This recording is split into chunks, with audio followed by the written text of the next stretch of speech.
ঢাকায় তো আপনারা দেখতেছেন যে সকাল থেকে একটু পরে থেমে যাচ্ছে, আবার গুড়ি গুড়ি বৃষ্টি হচ্ছে, একটু কখনো একটু হালকা ভারী বৃষ্টি হচ্ছে, একটু দমকা বাতাসও হচ্ছে। এরকম অবস্থায় আজকের দিনটা যাবে এবং এই সাইক্লোনে এই গভীর নিম্নচাপের অবস্থাটা বর্তমানে আমি যেটা বলছি তার কেন্দ্রটা যশোর এবং তার নিকটবর্তী এলাকায় অবস্থান করছে। এটি যখন উত্তর পূর্ব দিকে আরও অগ্রসর হবে, এই কেন্দ্রটা ঢাকার উপরে যখন আসবে, ঢাকার উপর দিয়ে এটা পর্যায়ক্রমে সিলেট হয়ে বাংলাদেশের বাইরে চলে যাবে।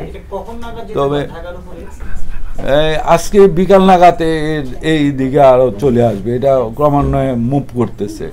তো দুপুর নাগাতে এটা বা 3টা-4টার মধ্যেও চলে আসতে পারে। ঢাকায় যখন এই কেন্দ্রটা আসবে তখন বৃষ্টিপাতের পরিমাণটা এবং বাতাসের দমকা বাতাস আর একটু বাড়বে। বিমান মূলত সারা রাত্রই তাণ্ডব চালাইছে। এই সাগর থেকে যখন ওঠা শুরু করছে, তার একটা বাঘ আমরা কালকে দুপুর থেকে সকাল থেকে ব্রিফ করতেছিলাম যে অগ্রবাঘ বিকাল 4টার থেকে 3টার পর থেকে শুরু হবে উপকূলে আঘাত হানা। সেটাই হয়েছে। সেই সময় থেকে শুরু করে মধ্যরাতের মধ্যে তার কেন্দ্র উঠে গেছে। কেন্দ্র উঠার পর পরবর্তীতে আমরা রাত্রে বুলেটিনে বলছিলাম 5 থেকে 7 ঘন্টা এটা আরও বাকি অংশটুকু উঠতে সময় লাগবে। সেই সময়টুকু সারা রাতই এটা তাণ্ডব চালাচ্ছে, সারা উপকূল সহ আমাদের ঢাকা পর্যন্ত। তো এটা এখন স্থলভাগে উপরে চলে আসছে, পুরো বডি সকাল 6টার আগেই পুরো অংশ স্থলভাগে চলে আসছে। তখন সকালে ছিল এটা সাইক্লোন হিসেবে, এখন এটা আরও দুর্বল হয়ে আপনার স্থল গভীর নিম্নচাপ হয়েছে।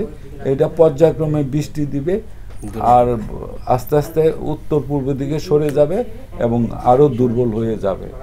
বৃষ্টির প্রভাব এটা আজকেই বেশি থাকবে, কালকে আরও একটু কমে আসবে।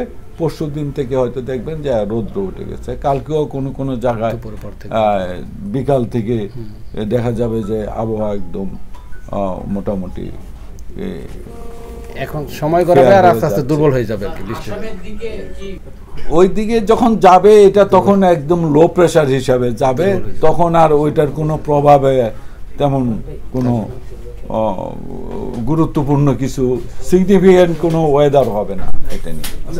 তো আমরা আপনাদেরকে আরেকটি ইনফরমেশন আমি জানাই। আমরা বলেছিলাম যে এই প্রবল ঘূর্ণিঝড় 90 থেকে 120 কিলোমিটার পর্যন্ত জোরো হাওয়া হয়ে যেতে পারে, সেই সাথে জোয়ার হতে পারে, তার বাড়ি বৃষ্টিপাত হতে পারে। এই সমস্ত কথাগুলি বুলেটিনে আপনাদেরকে আমরা অবহিত করেছিলাম।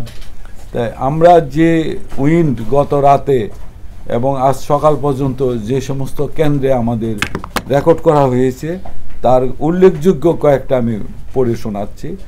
খেপুপাড়াতে আমরা গতকাল রাত 1টা 30 111 কিলোমিটার পার আওয়ার বাতাসের গতি রেকর্ড করেছি। এটা গত রাতে 11 কিলোমিটার পার আওয়ার। তারপরে আরেকটা সময়ে আমরা রেকর্ড করেছি, সেটা 11:30টায় রাতে 91 কিলোমিটার পার আওয়ার খেপুপাড়াতেই। তারপরে রাত 8:30টায় 65 কিলোমিটার পার আওয়ার। রাত 7:30টায় সন্ধ্যা 7:30টায় 61 কিলোমিটার পার আওয়ার। আর বিকাল 4টা 54 কিলোমিটার পার আওয়ার। এটা ছিল খেপুপাড়ার উইন্ড স্পিড। তারপরে পটুয়াখালীতেও আমরা পেয়েছি 1:30টার সময়, একই সময় যেটা খেপুপাড়াতে হয়েছে 111, পটুয়াখালীতেও 111 কিলোমিটার পার আওয়ার। আরেকটা সময় 11:30টায় আমরা পেয়েছি 102 kilometre per hour wind speed. আর রাত 2:30টায় পেয়েছি 89 kilometre per hour wind speed. আর রাত 3টায় পেয়েছি 58 kilometre per hour wind speed. সাতক্ষীরাতে পেয়েছি 70 11:30টায়, 78 পেয়েছি রাত 3টায়। Kilometre per hour. আমি সংখ্যা যাই বলবো, এটা কিলোমিটার পার আওয়ার হবে উইন্ড স্পিড। মংলাতে পেয়েছি 80 12:30টায়, আরেকবার পেয়েছি 63 রাত 9:30টায়, 70 পেয়েছি 11:15টায়।